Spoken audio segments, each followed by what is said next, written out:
Male comics are always coming up to me and they're like, "Hey, Natasha, don't you think you're a little attractive to be a comedian?" And I'm like, "Don't you think you're a little ugly to be talking to me?"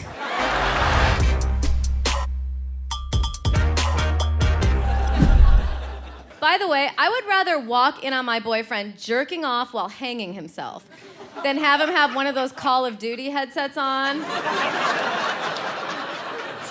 That's one where you protect our country from your couch while you're eating a sandwich.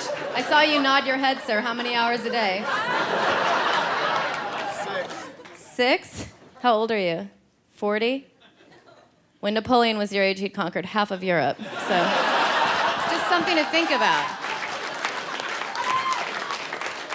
Are you married? No. Men don't even want to get married anymore. Marriage seems like it would be the best deal for a dude. You could get someone to have sex with you for the rest of your life, someone to find your wallet every day, close the cabinets behind you, pick up your socks. Okay, it would be one thing if guys would take off their socks and leave them on the floor, but they'll pick them up and then put them by the bread. Why are your socks by the bread? Oh, they're not all the way dirty yet.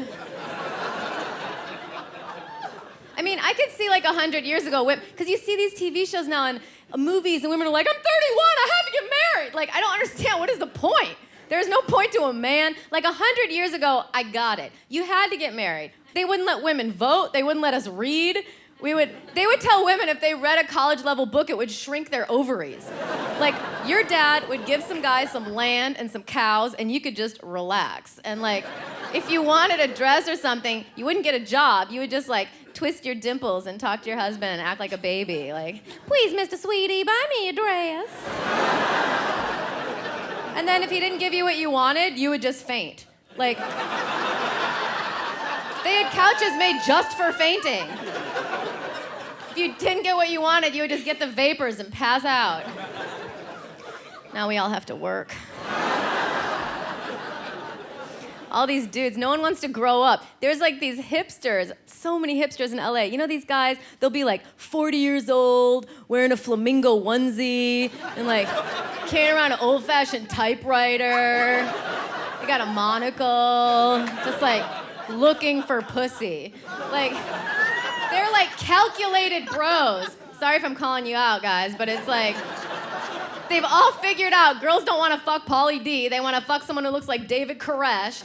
So they've all growing these long beards, they think they're Ernest Hemingway. If Ernest Hemingway were alive, he would beat the shit out of every hipster. There would just be trails of bloody hipsters outside every artisanal coffee shop and beard waxing facility. You know these people I'm talking about, people who have to wear their coolness? Not me, I have style, that's different. But you see these guys, they'll have Mork and Mindy suspenders and a tattoo of a parallelogram. And they can't light a pilot light. They can barely wave. They're "Hey, I'm Beowulf." Okay, nobody's named that. "Hey, I'm Nathaniel." Okay, I'm sure your parents named you Nathan. In college, you were probably called Nate Dogg. Nathaniel, that's the name of a ghost. Not an emaciated barista with a Mr. Pringles mustache and a gluten sensitivity.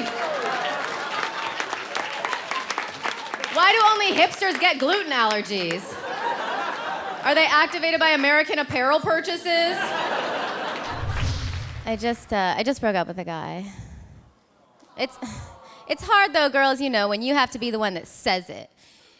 Listen, you've run out of money.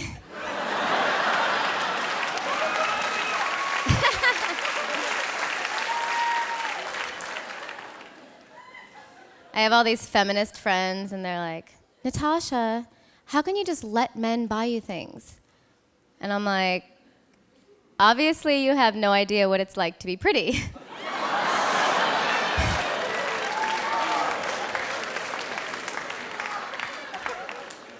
I just went home to Illinois, and I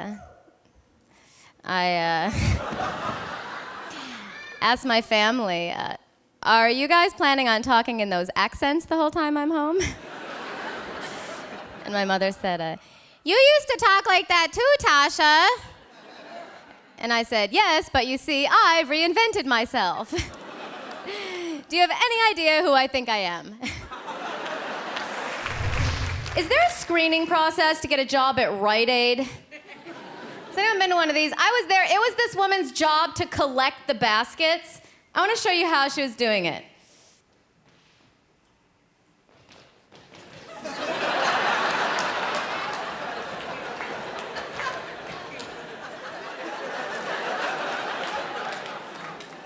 Like, do these people just wake up in the morning, look in the mirror, and go, as little as possible?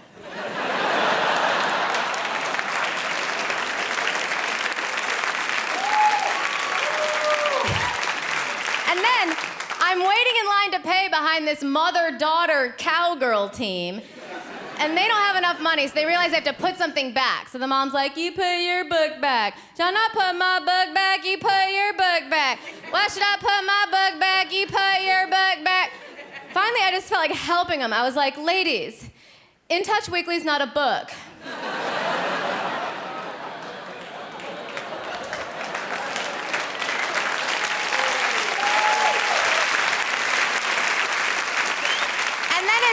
And then it's my turn to pay, and the woman behind the register is like, debit, credit. As I'm signing, I feel this sharp thing hit me in the head. The woman behind the register is clipping her fingernails. I got so mad, I grabbed my stuff, and as I go out, she goes, have a blessed day. But see, I knew, even in her head, she misspelled the word blessed.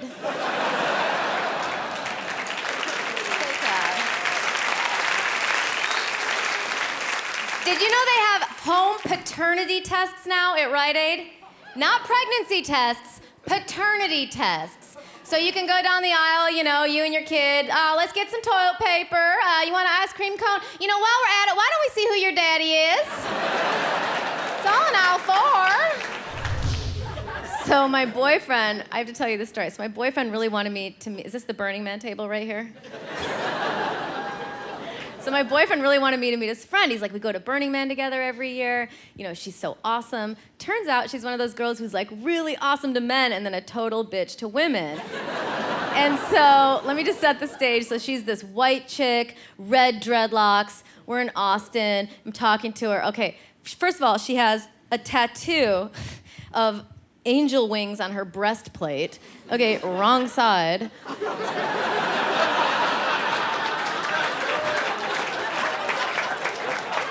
Oh, and her name is Flapjack. And so Flapjack is sitting there holding court, and do you guys know her? Because everyone has to have their own name. Okay, so Flapjack is holding court, and she starts bragging about dumpster diving. And so I'm assuming she's talking about an art project. You know, because everyone at Burning Man's like, oh, here's my art project, and they just bedazzled a school bus. So I'm like, oh, is this for your art project? And she goes, not for art, for food. And so I start freaking out because I think I've offended her. So now it's like I'm his fiance, I'm trying to be nice. I'm like, oh, well, you know, sometimes I used to waitress and I would steal people's chicken wings off their plate. So I totally get what you mean. And this girl turns to me and says, oh, you're not a square at all, are you? Okay, first of all, I love the idea of a stuck-up bitch who dumpster dives. Oh, I'm such a square with my birth certificate and car insurance and unpierced genitals and food I've put in a refrigerator like a real loser. So then I wiped my ass with a vegan wrap and threw it in the closest trash can for old Flapjack to munch on.